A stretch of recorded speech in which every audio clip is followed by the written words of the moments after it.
اللہ تبارک و تعالی نے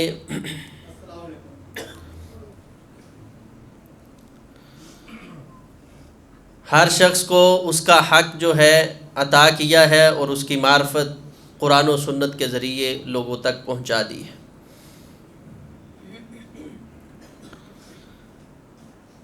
جس طرح گزشتہ خطبات میں ایک اچھا خاوند اس کی ذمہ داریاں کیا ہیں، اور اگر اپنی ذمہ داریاں وہ نبھائے تو اس کے دنیا آخرت میں فوائد کیا حاصل ہوتے ہیں، ہم نے اس کو ذکر کیا تھا۔ اسی طرح مرد سے زیادہ عورت کا بہت اہم کردار ہوتا ہے گھر کو بنانے میں، سنبھالنے میں اور سنوارنے میں۔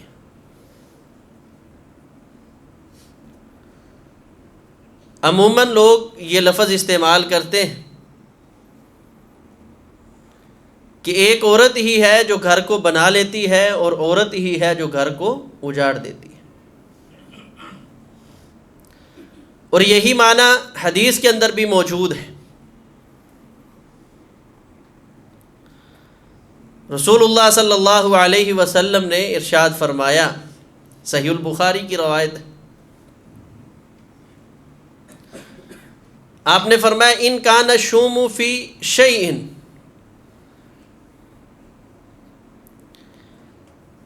اگر انسان کے لیے کسی چیز میں نحوست ہے، ففی المرأة، تو وہ عورت کے اندر اللہ تعالیٰ نے مرد کے لیے نحوست رکھی ہوئی ہے۔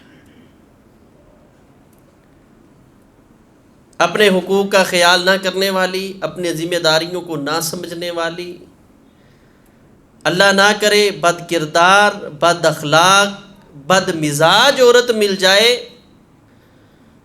تو اس انسان کے لیے اس سے بڑھ کے زندگی کے اندر نحوست کوئی نہیں ہے۔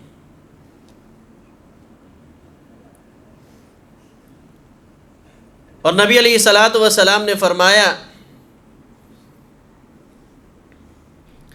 اگر انسان کو کسی چیز میں خیر ملنی ہو، سب سے زیادہ اچھائی ملنی ہو، ففی المرأة، تو وہ بھی اللہ تبارک و تعالیٰ نے مرد کے لیے عورت میں رکھی ہے۔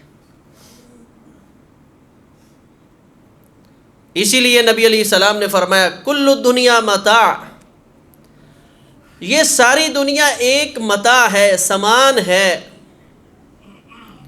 وخیر متاع الدنیا المرأة الصالح، اس دنیا کا سب سے بہترین متاع اور سامان ہے تو وہ صالح عورت ہے۔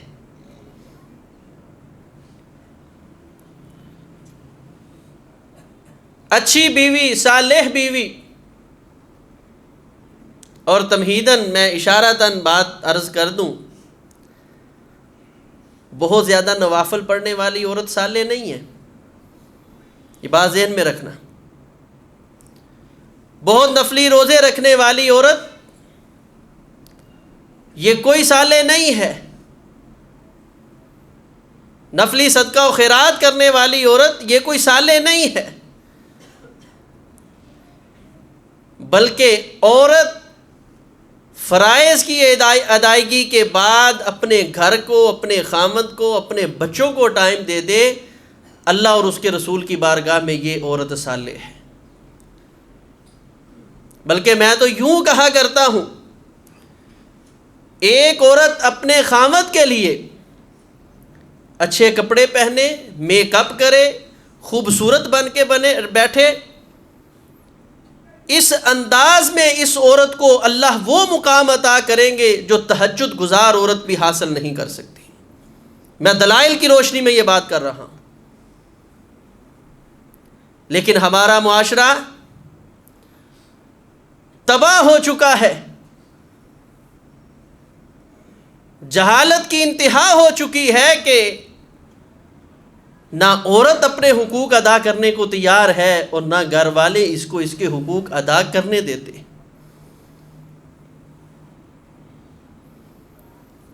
نبی علیہ الصلوۃ والسلام نے، صحیح ابن حبان کی روایت ہے، آپ سے سوال ہوا کہ اس دنیا کا بہترین خزانہ کون سا ہے؟ رسول اللہ صلی اللہ علیہ وسلم نے پھر فرمایا المرأۃ الصالح، بہترین خزانہ اس دنیا کا وہ ہے جو صالح بیوی کسی کو مل جائے، اس کو دنیا کا سب سے بہترین خزانہ مل گیا ہے۔ صحابہ نے پھر سوال کیا یا رسول اللہ صلی اللہ علیہ وسلم، یہ صالح عورت کی نشانی کیا ہے؟ اللہ کے محبوب پیغمبر علیہ الصلوۃ والسلام نے صالح عورت کی سب سے پہلی نشانی کیا بتائی؟ آپ نے فرمایا اذا نظر الیہا سرتہ، جب اس کا خاوند اس کی طرف اپنی نظر اٹھائے، اپنی سوچ گھمائے، سرتہ، تو اس کا خاوند خوش ہو جائے، اس نے اپنے خاوند کو اتنا خوش کیا۔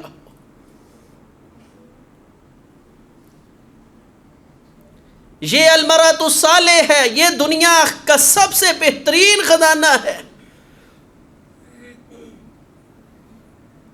کہ خاوند اس کے بارے میں سوچے تو خاوند کی زندگی میں بہار آ جائے، خاوند گھر میں آئے، خوشی کی لہر دوڑ جائے۔ اور یہ صالح اور خوش کرنے والی عورت کی سب سے پہلی اور سب سے بڑی نشانی کیا ہے؟ اپنے خاوند کی غم خوار ہوتی ہے۔ اللہ کے محبوب پیغمبر جناب محمد رسول اللہ صلی اللہ علیہ وسلم پر جب سب سے پہلی وحی آئی، جبرائیل علیہ الصلوۃ والسلام نے 3 بار دبایا اقرا، آپ نے فرمایا ما انا بقارئ۔ نبی علیہ الصلوۃ والسلام نے جب پڑھا تو پڑھنے کے بعد جسم پہ کپ کپاہٹ طاری ہوئی، لرزتے ہوئے غار حرا سے مکہ کی طرف آئے، اپنے گھر میں داخل ہوئے اور فرمایا ختیجہ مجھے اپنی جان کا ڈر ہے، مجھے ایسے لگتا ہے میں نہیں بچوں گا۔ ماں جی ختیجہ رضی اللہ تعالی عنہ، آج کل کا اگر معاشرہ ہوتا تو ہمیں کیا جواب ملنا تھا بھلا؟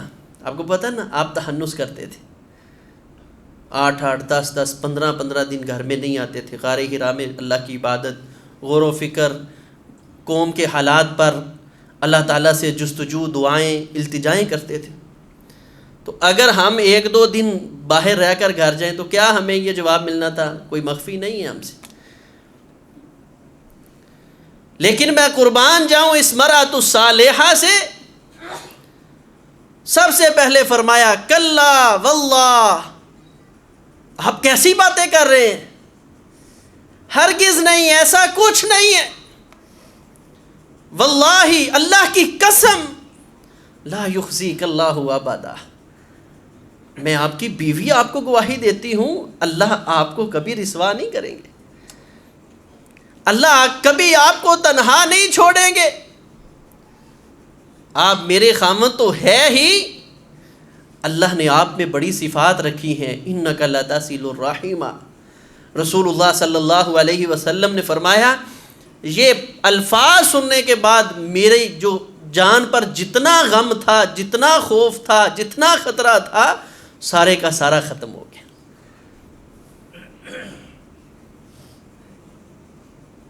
یہ الفاظ ہمارے ہاں عمومی ہے کہ جبرائیل علیہ الصلوۃ والسلام نے آ کر فرمایا وہ چادر اتارو، اٹھو یا ایھا المدثر۔ یہ فترۃ الوحی تقریباً کوئی 2 سال 2.5 سال کے بعد وحی آئی ہے، پھر نبی علیہ السلام ڈرے۔ پہلی وحی کے وقت جو خوف اور ڈر تھا وہ بیوی کے محبت بھرے الفاظ کی وجہ سے سارے کا سارا ختم ہو گیا۔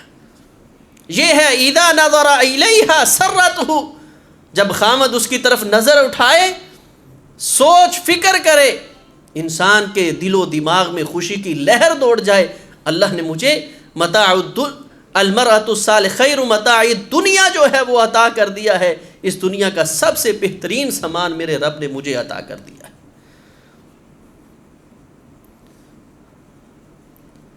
غم خار ہو، یہ فکر ہونی چاہیے کہ میری وجہ سے میرے خامند کو کبھی کوئی پریشانی نہ ملی ہو۔ ہم اپنا یہ حق سمجھتے ہیں کہ خامند کو پریشان کرنا ہے۔ عمومی ہماری روٹین کیا ہے؟ ہم دفتر سے اپنے کام کاج سے گھر کی طرف نکلے نا تو تقریباً اس ٹائم پہ فون آ جاتا ہے، ہاں جی آگے نکل پڑے ہیں یا نہیں؟ ہاں جی نکل پڑے ہیں۔ اچھا، ہمارے بڑے عالم دین دوست ہیں بڑے اچھے، وہ فرمایا کرتے تھے کہ عورتیں اپنے خامدوں کو ڈاکٹر سمجھتی ہیں، پلمبر سمجھتی ہیں، الیکٹریشین سمجھتی ہیں، دنیا کے سارے ہنر جو ہیں وہ اپنے خامد میں پاتی ہیں، اور جب بندہ گھر کا رخ کرتا ہے نا تو گھر پہنچنے سے پہلے اچھا آ تو رہے ہیں، آج لائٹ بھی خراب ہو گئی، پانی بھی نہیں ہے، نل بھی خراب ہے، بچے کے پیمپر بھی ختم ہو گئے ہیں، فلاں مسئلہ بھی ہے، ٹمکان بھی بن گیا ہے۔ اچھا، بندہ سوچتا ہے گھر کہ ادھر تو پریشانی میں بیٹھا ہی بیٹھا تھا، جس کو میرے رب نے میرے لیے باعث سکون بنایا ہے، کام اسی مرد نے کرنے ہیں، ضروریات اللہ نے اسی مرد کے ذریعے پوری کروانی ہے، لیکن اپنا انداز بدلیں، قطعاً ایسے بات نہ کریں، خامد کو گھر آنے دیں، بڑھ کر استقبال کریں، آپ ٹھیک رہے، عافیت کے ساتھ رہے، آپ کو کوئی مسئلہ تو نہیں ہوا، خیر و برکت کے ساتھ معاملات ہیں، عافیت کے ساتھ آپ واپس لوٹ آئے ہیں، بڑا انتظار تھا، آپ آئے ہیں، میری زندگی میں بہار آ گئی ہے، اللہ آپ کی اسی طرح حفاظت کرے۔ سارے دن میں انسان جتنا مرضی کام کر کے تھک گیا ہو، یہ چند الفاظ جب محبوب کائنات کے سارے غم کو مٹا سکتے ہیں تو میری آپ کی تھکاوٹ کو نہیں اتار سکتے۔ اذا نظر الیہا سرتہ، نظر پڑی ہے اس عورت نے خوش کر دیا ہے۔ یہ ہے اس دنیا کا سب سے بہترین متاع۔ اپنی بیٹیوں کو یہ سبق پڑھائیں، بہنوں کو یہ سبق پڑھائیں، اپنی بیویوں کو سمجھائیں۔ آج ہمارے معاشرے میں اس چیز کی بڑی ضرورت ہے۔ میں قربان جاؤں، یاد آ گئی پیغمبر کی صحابیہ حضرت ام سلیم رضی اللہ تعالی عنہ۔ ان کا ایک بیٹا بڑا لاڈلا تھا، بڑا پیارا تھا، اتنا لاڈلا تھا اللہ کے نبی صلی اللہ علیہ وسلم اپنا دل بہلانے کے لیے اس بچے کے پاس جایا کرتے تھے اسپیشل۔ اس کے پاس ایک چھوٹا سا ممولہ تھا تو اس کے ساتھ کھیلا کرتا تھا، تو آپ جا کر اس کے بعد بیٹھ چڑھتے۔ وہ ایک دن وہ جو پرندہ تھا فوت ہو گیا، تو آپ پھر گئے، آپ نے فرمایا یا ابا عمیر ما فعل النغیر، اے ابو عمیر دیکھ لے تیرا جو یہ پرندہ تھا نا تجھے چھوڑ کر چلا گیا ہے۔ آپ اس کے ساتھ ہنسی مذاق کیا کرتے تھے۔ اتنا لاڈلا جو نبی کا لاڈلا ہے وہ ماں باپ کا کتنا لاڈلا ہوگا۔ حضرت ابو طلحہ گھر سے گئے کام کاج کے لیے، بیٹا بیمار تھا، وقت اجل آیا، فوت ہو گیا۔ میں قربان جاؤں ام سلیم تیری عظمت پہ، تو نے اس امت کی عورتوں کو کیسا سبق دیا ہے۔ اپنے بیٹے کو غسل دیا، کفن دیا، گھر کی ایک چارپائی پہ سائڈ پہ اس کو لٹا دیا۔ ابو طلحہ گھر آئے، فرمایا میرے بیٹے کی صحت کیسی ہے؟ فرمایا اب تو بڑے سکون میں ہے۔ توریہ کیا کہ جو بیماری تھی اب وہ اللہ کے پاس وہ جنت کی چڑیا بن چکا ہے۔ ابو طلحہ سمجھے کہ شاید افاقہ ہو گیا ہے، صحت مل گئی ہے۔ گھر میں سگے بیٹے کی لاش موجود ہے، چہیتے بیٹے کی، اور ام سلیم نے اتنا اہتمام کیا، اس رات اپنے خامد کے ساتھ ہم بستری بھی کی۔ صبح جب فجر کا وقت قریب ہوا، بڑے احسن انداز میں فرمانے لگیں اگر آپ کے پاس کسی کی امانت ہو اور وہ تقاضا بھی کر دے کہ میری امانت واپس کر دو تو کر دینی چاہیے۔ فرمایا ہاں حق ہے۔ تو فرمایا ہمارے پاس ہمارے رب کی امانت تھی، وہ رات میرا رب آپ کے آنے سے پہلے ہی لے گیا تھا، مجھے نہیں بتایا۔ نبی علیہ السلام کی مجلس میں گئے، جا کر سارا معاملہ ذکر کیا۔ اللہ کے نبی علیہ الصلاۃ والسلام نے برکت کی دعا کی، ان سے پھر اسی رات جو ملے اس سے حمل اور پھر اس سے بیٹا پیدا ہوا۔ پھر اس بیٹے کو میرے رب نے 9 بیٹے عطا کیے، محدثین نے لکھا ہے سارے کے سارے قرآن کے حافظ بنے۔ المرأۃ الصالحہ یہ دنیا کا بہترین متاع ہے، اور اس کے عوض میرا رب نسلوں میں خیر و برکت کو منتقل کر دیتا ہے۔ اذا نظر الیہا سرۃ، بس اپنا مزاج بنا لے۔ اس میں ایک تو یہ غمخواری، یہ تڑپ ہو کہ میرے خامد کو کوئی پریشانی نہ ملے، اور دوسری چیز اپنے خامد کے لیے اہتمام کرے۔ جیسے پچھلے خطبہ میں نے ذکر کیا تھا، خامد کا حق ہے کہ اپنی بیوی کو تیار کروائے، اسی طرح بیوی کا حق ہے کہ اپنے خامد کے لیے تیار ہو۔ خامد کے آنے کا وقت ہو گیا ہے، کپڑے اچھے پہنے، کام کاج سارا دن کیا ہے، بچے سنبھالے ہیں، جسم سے اگر کوئی سمیل آ رہی ہے، کپڑے، بلکہ ہمارے ہاں تو میں تو بڑا حیران ہوتا ہوں، سیف میں کپڑے پڑے ہیں، اچھا یہ میں نے شادی پہ جانے کے لیے، یہ سہیلیوں کے گھر جانے کے لیے، یہ عید کے لیے، یہ فلاں کے لیے، اچھا یہ جتنے سارے برانڈ ہیں یہ فلاں کے لیے، اور یہ جو بیچارہ جس کے لیے اللہ نے زینت اختیار کرنے کا حکم دیا تھا اس کے لیے وہی کچی لیلن رہ گئی، بس یہی پہننی ہے۔ اچھا پھر بندے کی نظر محفوظ کہاں ہو؟ جب اس انسان نے خصوصاً آج کے دور میں باہر رنگ برنگ کی دنیا دیکھی ہے، اور گھر اس نے سر درد ہی جا کر دیکھنی ہے، تو پھر اس کی محبت پیدا ہو سکتی ہے اپنی بیوی کے ساتھ؟ یہ بیویاں قصوروار ہیں جو اپنے خامدوں کے لیے اس چیز کا اہتمام نہیں کرتی۔ حکم دیں اپنی بیویوں کو اس چیز کے بارے میں، اپنی بیٹیوں کو سمجھائیں کہ اپنے خامدوں کے لیے اس چیز کا اہتمام کرے۔ خامد کے آنے، بازار میں جانا ہو نا، بچے کے کوئی 2 سوٹ لینے کے لیے، تو سارا میک اپ جو ہے وہ دوبارہ ہوگا اور سارا اہتمام ہوگا، حالانکہ پردہ کر کے جا رہی ہے، با پردہ ہے، لیکن خامد کے لیے کبھی اہتمام نہیں۔ اچھا کپڑا جوڑا نکال کے پہن، تیار ہو، اور خصوصاً جمعرات کی رات کو عورت کو چاہیے خصوصاً تیار ہو۔ رسول اللہ صلی اللہ علیہ وسلم نے فرمایا، جو شخص جمعے کے دن یعنی جمعے کی رات کو اہتمام کے ساتھ خود بھی جمعے کے دن غسل کرتا ہے اور اپنی بیوی کو بھی غسل کرواتا ہے، نبی علیہ السلام نے فرمایا پھر جلدی مسجد میں آتا ہے، میرا رب اس عمل پر اس انسان کو اتنا اجر عطا فرماتے ہیں، ہر قدم کے بدلے اللہ تبارک و تعالی 1 سال کی تہجد کا ثواب اور 1 سال کے روزوں کا ثواب عطا فرماتے ہیں، ایک قدم کے بدلے۔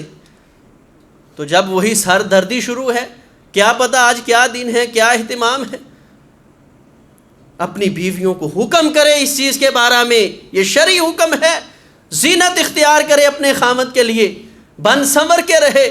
اگر آپ کا جو ہے گھریلو سسٹم سیپریٹ ہے، جو ہے محرم بیچ میں نہیں ہے، تو عورت کو چاہیے کہ وہ ایسا لباس پہنے جس کے ساتھ مرد اس کی طرف کھچاؤ پیدا ہو۔ حضرت عمر بن خطاب رضی اللہ تعالیٰ عنہ ایک لونڈی کو دیکھا، ان کی لونڈی تھی، اس نے اپنا ایسے کپڑا جو ہے لپیٹا ہوا، کوڑا پکڑ لیا اور اس کو مارا، فرمایا تو میرے سامنے کپڑا لپیٹ رہی ہے، اس انداز میں میرے سامنے چل کے میری نظر تیرے اوپر ہی رہے، کھچاؤ پیدا ہو عورت کی طرف مرد کا۔ آج ہمارے ہاں کیا مصیبت بن گئی ہے، ہر بندے کی نظر غیر محفوظ ہے، یہ معاشرے کے ناسور ہیں، اس کو منبر پہ بیان کرنا جرم بن چکا ہے۔ نہیں جی، یہ اخلاقی گری ہوئی باتیں کرتے ہیں، معاشرہ سارا اخلاق سے گر جائے اس کی کسی کو پرواہ نہیں ہے، اور جس چیز کی شریعت مجھے آپ کو اصلاح کر رہی ہے اس کے لیے ہم پریشان ہیں۔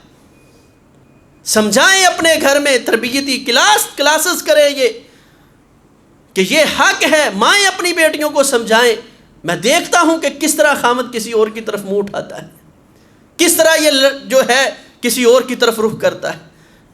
شیخ طریفی رحمۃ اللہ علیہ نے واقعہ نقل کیا ہے، فرماتے ایک شخص میرے پاس آیا اور ایک عورت میرے پاس آئی اور اس نے آ کر شکایت کی، میرا خامد ہر روز میرے سے لڑتا ہے، حتیٰ کہ اس نے اب مجھے طلاق دے دی ہے، میرا کوئی قصور نہیں ہے۔ شیخ فرمانے لگے کہ کیا تو اس کے لیے اہتمام کرتی ہے؟ اس نے کہا نہیں، کوئی خاص اہتمام، بس جیسے عام عورتیں رہتی ہیں۔ شیخ فرمانے لگے ٹھیک ہے، اب جب تجھے پتہ ہونا کہ یہ ٹائم تیرے خامد کے گھر آنے کا ہے، جو تیرے شادی کے کپڑے بنے ہوئے جوڑے ہیں وہ تو نے ترتیب سے رکھ لینے ہیں، آج یہ پہننا ہے، ہر روز تو نے کپڑے بدلنے اور وہ عمدہ سوٹ تو نے پہننا ہے، پھر تیرا خامد آئے اس کو بہترین VIP کھانا مہیا کرنا ہے، خود بن سنور کے تو نے اس کے بیڈ پر نہیں لیٹنا، سائیڈ پہ ہو کر لیٹ جانا ہے۔ ایک دن، 2 دن، تیسرا دن یہ خامد عورت کے پاس آ گیا، کہنے لگا کہ مجھے سمجھ آ گئی ہے، جا میں نے تجھے اللہ کی رضا کے لیے معاف کیا، آج کے بعد میں تجھ سے کبھی نہیں جھگڑوں گا۔ یہ اللہ نے محبت عشق دیوانگی کا رشتہ بنایا ہے، لیکن محبت کرنے سے بڑھتی ہے۔ جب ہم یہ جھوٹا تقوی اپنے اوپر سوار کر کے بیٹھے رہیں گے، انہیں جی حیا بڑی چیز ہے، اللہ نے اس رشتے کو ہن لباس لکم وانتم لباس لہن قرار دیا ہے، اس میں عشق اور دیوانگی کا مزاج ہی اچھا لگتا ہے۔ پھر دیکھیں شیطان ان گھروں سے کیسے نکلتا ہے۔ جب یہ مزاج ہم گھروں کے اندر پیدا کریں گے، ہر روز تلقین کریں، بیویاں بن سنور کر رہیں، انشاءاللہ میری آپ کی نظروں کی حفاظت بھی ہوگی۔ رسول اللہ صلی اللہ علیہ وسلم نے سب سے پہلی نشانی بتلائی، اذا نظر الیہا سرتہ، اب بن سنور کے بیٹھی ہوگی، گھر جاتے میرا آپ کا استقبال ہوگا تو یقینی بات آپ بتائیں، کیا دل خوش نہیں ہوگا؟ سارے غم بھولنے جائیں گے، یار میرے لیے میری بیوی تیار ہوئی ہے، اتنی خوبصورت میرے لیے بنی ہے۔ تو یہ اس کو اجر وہ مل رہا ہے جو اس کو شاید نفلی روزے رکھ کے اس اجر پر نہ پہنچ سکے، تہجدیں پڑھ کر اس اجر کو نہ پہنچ سکے، جتنا اجر اس نے اپنے خامد کو جو ہے وہ راضی کرنے پر جو ہے اس کو مل جائے گا۔ کیوں؟ کیونکہ آپ کو پتہ ہے جنت میں مختلف دروازے ہیں، مختلف دروازے۔ فرائض تو ضروری ہیں جنت میں جانے کے لیے، فرائض کے بعد جس انسان میں جو نفلی چیز زیادہ پائی جائے گی اس دروازے سے اس کو جنت میں داخل کیا جائے گا۔ مطلب روزے دار ہے اس کو باب الریان سے، اگر کوئی شخص بہت زیادہ نوافل پڑھنے والا ہے اس کو باب الصلاۃ، یا اس طرح نکالا جائے۔ لیکن ایسی عورت جو اپنی زندگی میں اس کی مطمع نظر ہی یہ رہا کہ میں نے اپنے خامد کو راضی کرنا ہے، سنن ابی داود کی روایت ہے، رسول اللہ صلی اللہ علیہ وسلم نے فرمایا اللہ تبارک و تعالی کل قیامت کے دن کہیں گے یہ جنت کے 8 دروازے ہیں، اب تو ایسے اجر پہ پہنچی ہے، کوئی ایک خاص دروازہ تیرے لیے نہیں، تو تہجد گزار بھی ہے، تو روزے دار بھی ہے، تو سخی بھی ہے، تو مجاہد بھی ہے، تو حاجی بھی ہے، زندگی کے ہر خیر کا کام تیرے اندر موجود ہے، کیونکہ تو نے اپنے خامد کو راضی کیا ہے۔ جنت کے 8 دروازے کھلے ہیں، جس سے دل کرتا ہے داخل ہو جا۔ تہجد گزار کو ایک دروازے سے، روزے دار کو ایک دروازے سے، لیکن اپنے خامد کو خوش کرنے والی کو 8 دروازوں سے بلایا جائے گا۔ اس لیے یہ عمل ان سارے عام عورتیں یہ اعتراض بھی کرتی ہیں، جی میں پہلے رات تہجد گزار تھی، اشراق پڑھتی تھی، شادی کے بعد اب بچے ہو گئے، اب عبادت ہی نہیں ہوتی۔ اب یہی اللہ کی عبادت ہے کہ تو اپنے خامد کو خوش کر، اپنے بچوں کی تربیت کر، اللہ اسی پہ تجھے سارے وہی اجر عطا فرمائیں گے۔ اللہ خالق کائنات سے دعا ہے اللہ تبارک و تعالی حدیث کے اس پہلے ٹکڑے پہ ہمیں غور و فکر کرنے کی توفیق عطا فرمائے اور اس پہ عمل کرنے کی توفیق عطا فرمائے۔ اقول قولی ھذا استغفر اللہ لی و لکم ولسائر المسلمین۔